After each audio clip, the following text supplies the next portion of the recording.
What's going on, everyone? Welcome back to TurfSec. This is another interview. This time I'm with Chris Pritchard, a very interesting guy in infosec, got an interesting story. So, hello Chris, thanks for joining me today. Hello, how you doing? Yeah, doing very good. I hope you're well too. So, let's kick things off straight away. First question, tell us who you are and where can people find you if they want to. Okay, so my name's Chris Pritchard. I'm a security consultant with Pentest Partners, and the best way to find me is probably on Twitter, and my Twitter handle is ghosty with an underscore at the end. Wonderful, nice and easy question that one to start. Yes, yeah. So, this is an interesting question because I think a lot of people, in terms of me going on to different client sites, they're kind of blue team members. So, before you came to the red side of things, you were also a blue team member. So, what was the reasoning behind your change here? Okay, so yeah, as you say, I was blue team for a long time, and I'd always been sort of mildly technical. That's how I got to be in the blue team, if you like. And as I went up the career sort of ladder within the blue team and became a sort of team leader and then a manager, what I found was that I was not using my technical skills quite as much, and yeah, that was a shame really, because I really enjoyed being technical. So that's the main reason why I made the switch. I wanted to remain technical. I'd got lots of technical knowledge. I'd come from a technical background even before I was blue team. So yeah, I just felt I was losing those technical skills and wasn't getting to use them as much.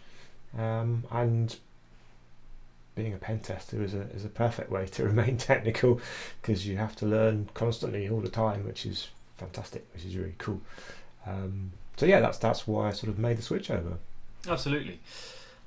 You're also interested in the fact that you do a lot of social engineering, and that's kind of one of your key areas. So I think quite a lot of people are interested, at least when I went to university, one of the key areas that people were interested in was actually doing social engineering. But I think a lot of people kind of lack the courage to do it, and probably would want to know how you pick up your courage to do it. How do you handle your nerves and that kind of thing?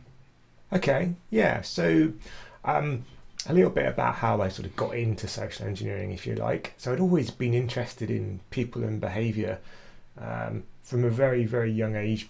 It was pretty nerdy when I was younger. And my mum went back to university to study psychology as a mature student, and that was fascinating because I used to get to read all of her books and her textbooks and stuff like that. But I also used to proofread all of her essays and things that she submitted, and I was like, wow, this is really interesting. This is phenomenal stuff. So that was where I sort of got interested in people and how people work and behavioural stuff. That was always really cool. And then when I joined PTP, I got the option to go on an SE job because somebody was ill, and the company said to me, "Are you interested in this? Do you want to give it a go?" And I was like, yeah, of course I do. So yeah, I did my first job, and with some help, the guy that was unfortunately unavailable gave me some tips and some help and some suggestions and stuff, which was really cool, really helped. But the nerve side, I don't think you ever get rid of, and the courage side, I wouldn't say I was a very courageous person. I just think it's one of those things where I'm doing a job, so I've got to do the job as best as I can. So you've got to ignore the fact that there are, issues around it and just get on and do it. I will say that the very first job I did, I used a underground car park to get in, which is where this particular company stored all their cycles. So they've got a very positive cycle to work type mentality, and all their people, all the staff came in through an underground car park. And I rushed so much to get in this underground car park on my bike, following another person who was going down this underground car park, that I'd actually forgotten to do up the quick release bolts on my mountain bike. And I didn't notice until I came to park the bike up in this secure area that my wheel was pretty much hanging off. And it could have been seriously dangerous if I had fallen off or if I come off then. But it was just one of those things, quite funny, I think, at the time.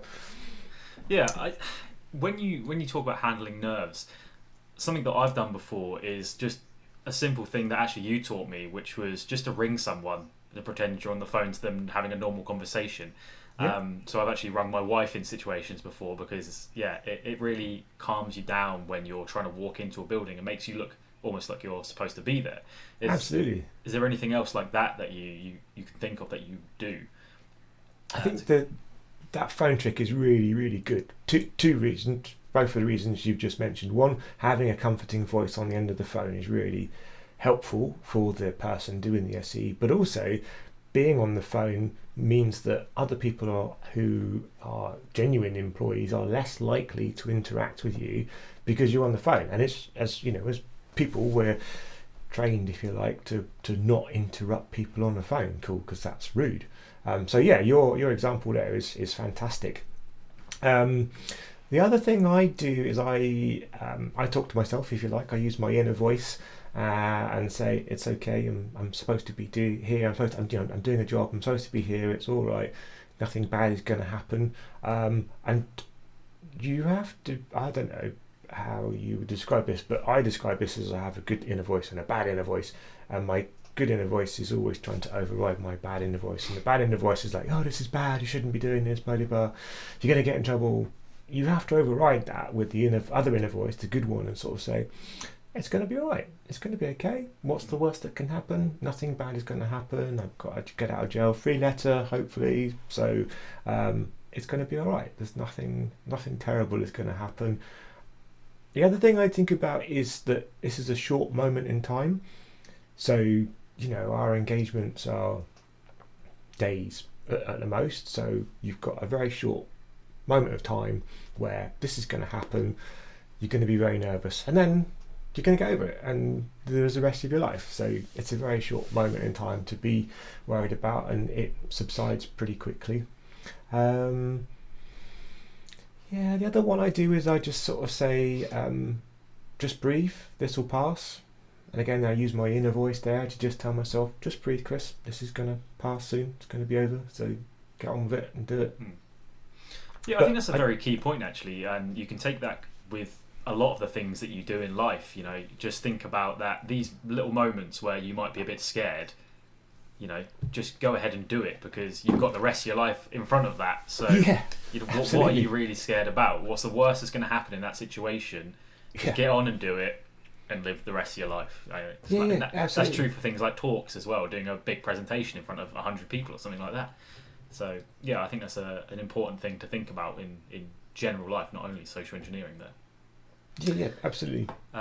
Another question I had that wasn't written down was, do you find yourself analysing people in day-to-day life rather than, you know, just on a social engineering engagement because, you know, part of it? Yeah, definitely. I do this for practice, if you like, to try and get better at SE. I always watch TV, or if I'm watching TV, I don't watch TV a lot, but if I do watch TV, then, I always try and look at people's facial expressions, body language when they're being interviewed, like in the news and stuff like that. When I'm in restaurants or bars, and you and I both know consulting life can be a bit lonely sometimes, and you're out on site, and in the evenings you're sat in a pub or a bar and a restaurant on your own because you're working a job on your own that week. But sitting in a bar or a restaurant just for eating your dinner or whatever, and watching people interactions is fascinating and also a great way to learn. And the other thing I would suggest doing is interacting with people more, because if you want to be in SE and do SE, you need to learn to interact with people and understand their reactions to your interaction. And a great example of this, it was literally just the other day. We were in COVID-19 times at the moment. Everyone's very down and unhappy. I went to the supermarket, and the poor person behind the supermarket checkout looked really unhappy. They'd obviously been there probably on an 8-hour shift, not getting a lot of interaction, a horrible sort of perspex screen in front of them to try and cut them off and protect them, which is, the right thing to do, but it also cuts off interaction because it was sort of curved around them. And so I just thought, well, I'm going to try and be chatty and nice to this person. I'm not going to be overly exuberant and elaborate or anything, because that's not appropriate, but I'm just going to try and talk to them. And so we just started a conversation, usual sort of stuff. Hello, how are you doing? How are you coping with all these things that are going on at the moment? And just whilst packing the shopping, we just had a conversation. But what was great about that was, by the end of that conversation, I'd learnt a lot about how to interact and get someone who was not really wanting to talk to get them to talk, and they were much happier at the end of it. So it was a really great win-win situation, if you like. I'd learned something, and also I brought someone out of their shell and made them a bit happier, which is cool. Nice. It's good that you can go from being very nervous in a social engineering engagement to making people's days. What a great job. Yeah, absolutely. Aren't we lucky? Yeah. So moving on from social engineering, you also have another specialty, which is OT technology. So you do your web apps, you do your infrastructure, you do your social engineering. How did life lead you to moving into this area? Okay. It's quite specific. It is very specific, industrial control systems and all operational technology, very, very specific. So it actually came from my background. So my background is in the water industry, and I spent 15 years, I think it was, in the water business. Started off doing some technical support stuff, which was fantastic, because that was down in Devon and Cornwall in the UK, southwest of the UK, which is a beautiful region of the world. And I just used to if a water treatment site had an issue, I'd be the first one to go, yeah, I want to go. It's one of those ones where you have to go on site to, and I'm like, meet, I'll do that. So you had this twofold benefit where you get to see beautiful parts of Devon and Cornwall, and some very unusual locations where these things are, but you also got to see a treatment works or something along those lines, hands-on, in person. And what I used to find was that the operators on these sites were probably pretty bored or lonely, and so if you said, what's that thing over there? What does that do? They'd be so happy to try and show you what all works. And then that's how I learned. That's how I learned about industrial control systems. And then I got challenged by the company to try and learn to protect this stuff. And so I had to go and sit with the ICS engineers a lot more. And I used to learn how to do programming, PLC programming and stuff, just because you had to know about it and understand the technology, and it went from there. So I'd already had that background. It just never really used it in the PTP sense until I guess it was the last couple of years when it started to come to the forefront a bit more. But it always been there. It always been in my background. Yeah, so that's quite a specific example. It's been your background, so you were able to get into the different power plants and whatnot, water plants. How would you say that someone that wanted to get into this kind of thing could get into it? Because I suppose it's not as easy as spinning up a hackable virtual machine and kind of honing your craft that way. You're talking about big buildings that do things. Yeah. So you're right, but it can be miniaturized to a degree. And there's loads of resources out there these days. Obviously, ICS is getting into the forefront a lot more now because it's critical national infrastructure in most places. So there's loads of resources out there to learn about this sort of stuff. My suggestion would be learn and understand what these things are, from a point of view of, well, why does a water plant need a PLC? Why does an energy plant need a PLC? Why does a car manufacturing plant need a PLC? What are they doing with it? What is that process that they're trying to do? And once you've done that and understand all of that, look at the technologies that they use and the tools that they use and the hardware that they use, and then go and buy something on eBay. Go and look on eBay. There's plenty of stuff on eBay that is dirt cheap. whether that be some Siemens stuff or some ABB PLCs or something along those lines, or some old Mitsubishi stuff. Just go and buy one on eBay.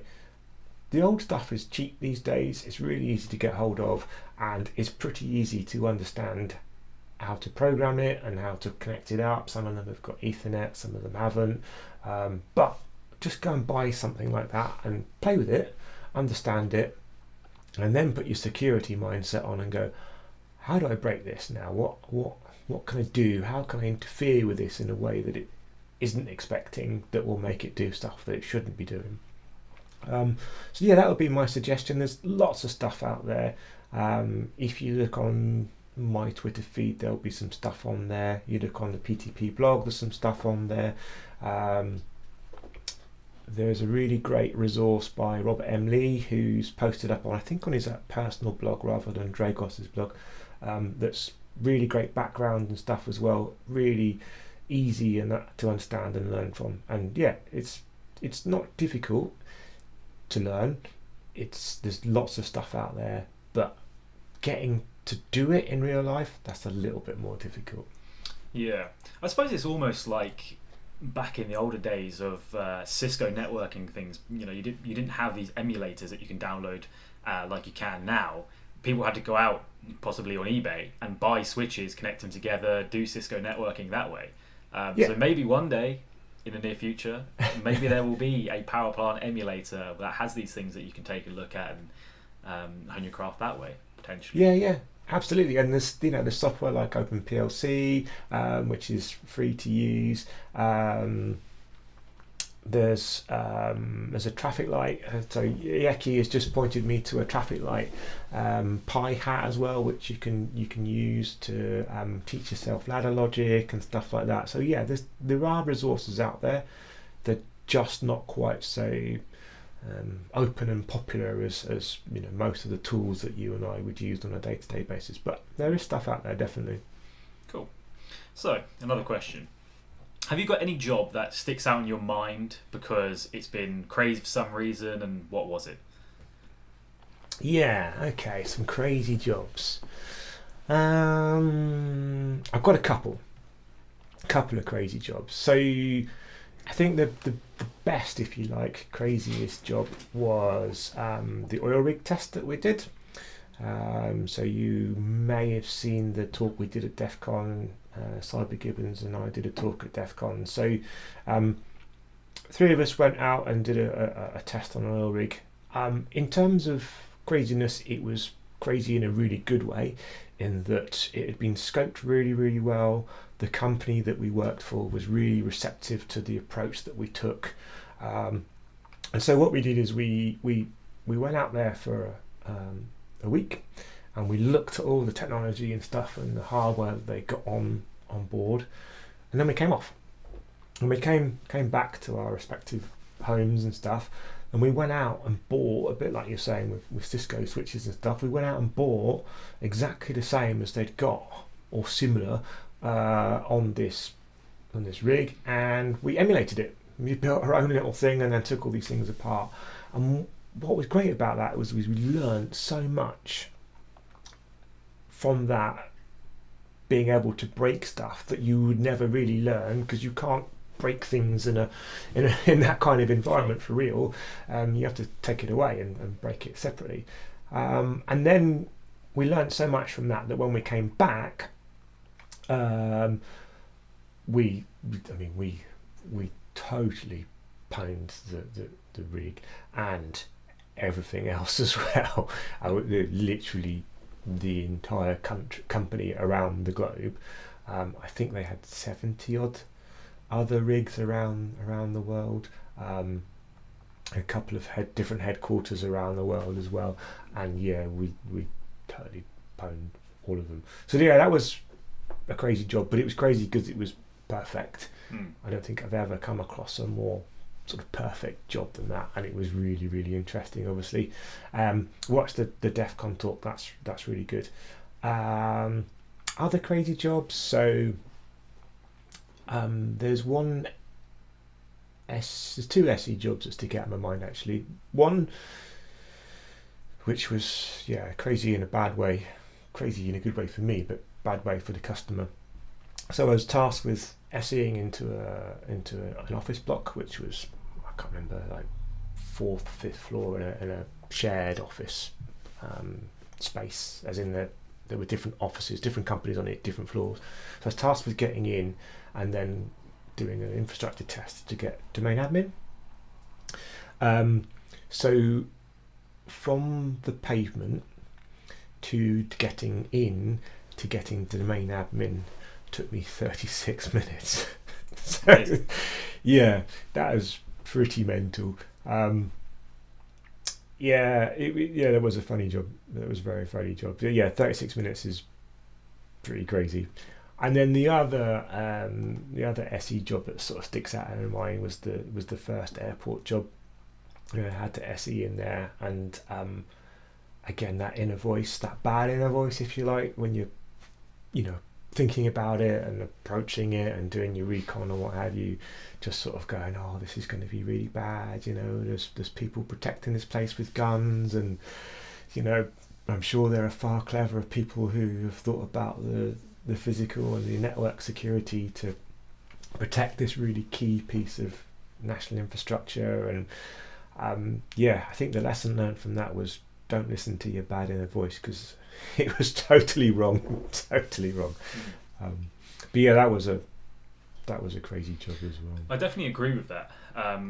On the limited social engineering engagements I've done myself, one for example is, as long as you look the part, you can kind of get away with whatever you want to do. So wearing a badge and wearing smart attire, it was possible to walk through an alarmed gate, the alarm go off, and no one question it because it looks like I was doing the right thing. I scanned a fake badge or walked in. Yeah. It's just quite crazy. That inner voice is telling you not to do it, but just go ahead and do it. What's the worst that's going to happen, kind of thing. Yeah. So, and I think that's a really key point. Looking like you're supposed to be there, and this is 9 times out of 10. This is my approach to SE jobs. Look like you're supposed to be there. And I always suggest that we do recon up front so that we can look at dress styles and all that sort of stuff, badges and everything. And yeah, if you look like you're supposed to be there and you fit what the security guard or the employee's expectations of what a normal kind of fellow employee looks like, you'll get in, definitely. Absolutely. Right, got some Twitter questions now. Some toilet questions? Twitter questions. Twitter questions, okay, cool. We can come up with some toilet questions if you want. So, number 1 from Zephyrfish. Yeah. Are there any similarities in hacking mindset shared between the blue team and pen testing? Blue team and a red team. Okay. Yeah, that's a good question. I think there is. Both sides are ultimately trying to solve problems, and they've got a challenge of some description in front of them, and they are trying to solve some kind of problem. Just that the approach is different. I think both sides probably end up googling a lot of stuff, and I certainly Google a lot of stuff. It's the answer to everything. But yeah, I think both sides have just got problems and they're in challenges, and they're just trying to solve them. They approach them in different ways, and then ultimately, really, both sides are trying to do essentially the same job, and that is protect a business, protect a company. We're just approaching it in different ways. I think there's a lot of similarities between the two, and there's a lot of synergies between the two. What I think could be done better is how we talk to each other. And I don't know about you, but when I go to site, I like, if possible, to try and be near the blue team, because there's nothing better than being able to help those guys understand how you and I do our job to help them make their job better and easier. So yeah, sitting near those guys is fantastic. But yeah, there's definitely a lot of similarities. The mindset is pretty much the same. We're both trying to solve a problem of some description, and we've both got challenges doing it. And as I say, the ultimate goal is exactly the same. We just want to protect a business of some description. Absolutely. When you can, work as a purple team, because you're going to learn from the blue team and they're going to learn from you. So Yeah, very good. yeah, and there's such benefits to being with that blue team as well, because even if you come across a barrier, a blue team barrier, but you see something or they see something partially getting through, if you can, the two of you work together and go, well, let's try and mangle this a little bit more, because if I can get that partial bit through, then I might be able to get the full bit through if I think about it, or I understand which bit is being blocked. And then not only have you proved that you can get a little bit further, so you've added a little bit of value, but you've now helped the blue team a little bit by going, actually, there's a bypass here, so we can make this better. And that's a win-win. Yeah, absolutely. Okay, this one's from Yeki1. What's Okay. the scariest social engineering situation you've been in, and were you worried you wouldn't get out of it? So to be clear, you always have a get out of jail free letter when you're doing an SE job. So again, it's that bad inner voice saying there's lots of bad things going to happen, but the good inner voice says, I've got a letter, I can get out of this, I'm all right, what's the worst that's going to happen? So I think we've touched on it a little bit already. The scariest one was definitely the first airport. There's a lot of scary things, when you think about going to an airport as a passenger, and you look around and you get herded everywhere by security guards, and you look around and there are police everywhere, and then there's armed police and all that sort of stuff. That definitely is a very scary thing to try and break down mentally and go, actually, this is going to be all right, it's going to be okay, we can do this. I'm benefiting, I'm doing a job, I'm ultimately going to benefit and improve something. But yeah, that was pretty scary. Nice. Very scary. Okay, next. Impressioning kit or make your own keys? This one's from Stuart Smiles. Impressioning kits and make your own keys. Okay. So I'll be honest here, I have never ever on an SE job had to do either. I always, so if you look back on my tweets, there was a thread I did where I did some overseas SE, and I laid some stuff, like essential kit, if you like, that I take with me. I think I laid it out on the bed on my hotel room and took some pictures. So I take a very cut down kit with me. And even then, the number of times I've used it has been pretty minimal, because if you've done your reconnaissance and stuff right, and you fit in, and you look right, and you've got your fake badge and stuff, you can get most places anywhere. The one time I did use it, well, not the one time, but one of the best times I guess it was where some network server room doors had been installed the wrong way round. And used the traveller's hook, which if you look on that Twitter feed is the blue piece with like a little right angle metal bit at the end. Used that very successfully to get into the networking and server cab rooms, because they'd installed the doors the wrong way around. And key safes, so sometimes going into sort of property areas or property department where they have those white key safes hung up on the wall, those are a gold mine. Mainly because the key safes themselves, the locks on them are something called a wafer lock, and they are awful, absolutely awful. Considering they're protecting keys that are probably more secure for padlocks out in the field, that are more secure than this silly key safe. It seems really crazy to have them in there. But yeah, so those are the few times that I've ever had to use them.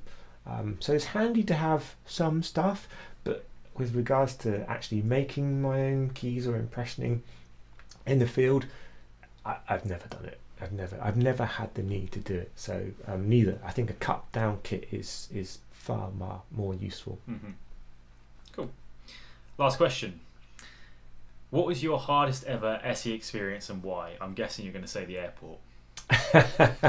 Hardest ever? Actually, no. No.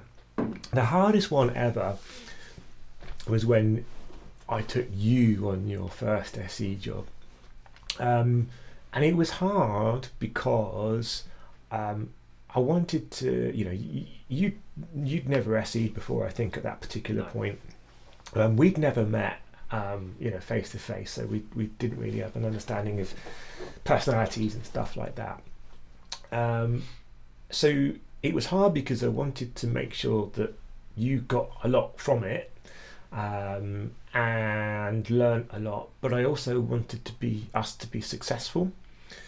And those are two quite conflicting approaches, really, because I think in hindsight, us struggling a little bit more on that particular job would have been probably a slightly more interesting learning experience. But yeah, that was definitely the hardest, because I wanted to make sure that you got a lot from that particular job, but I also wanted to make sure that we were successful, because I really wanted to get into that particular place that we got into. I think it was a chemical plant from memory.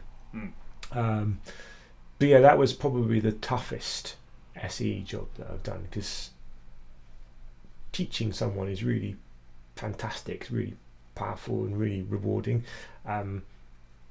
So trying to get all the right information across and the right sort of lessons and stuff is really, really cool and crucial. But yeah, I also wanted us to be successful on that particular job as well, because I think that's quite important. And we were successful.